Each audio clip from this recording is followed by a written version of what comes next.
Why don't airplanes have parachutes instead of life jackets? Although the probability of an airplane accident is extremely low, but the survival rate of passengers in an accident is almost zero. So why don't airplanes equip every seat with a parachute? First of all, not everyone knows how to use a parachute, even if you take a 4-hour parachute course before you get on a plane. Some people forget what they're supposed to do when they jump out of a plane because they're scared. And secondly, when there's a problem with the plane, the passengers panic.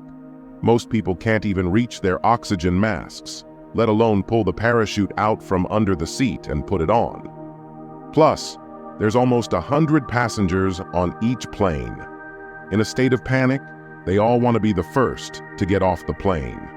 No one would be patient enough to stand in line to jump, which would lead to a mass collision in the air.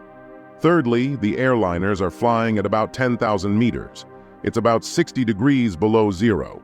If someone jumps here without an oxygen mask and special protective equipment, they would pass out from the cold and the lack of oxygen. Fourthly, the plane has no jumping tunnel. The hatch is pressurized during flight.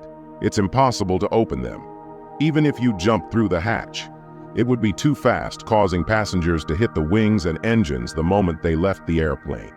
Fifthly, if every passenger is provided with a parachute, would result in an increase in the airplane's weight. The heavier the airplane, the more fuel it burns, which doubles the cost of airfare. In addition to this, most airplane accidents happen during takeoff and landing. Even if there's a malfunction at high altitude, the captain will control the plane and glide it through the air to find a lake or some empty runway for a soft landing. And each passenger is given a life jacket to prevent drowning when the plane lands on water, since it's not possible to equip passengers with parachutes. What if we just put a giant parachute in the cabin of the plane? In case of an accident, the captain would simply open the escape hatch and it would separate from the fuselage and open the large parachute and decelerator to reduce the speed of descent. This will ensure the safety of all passengers.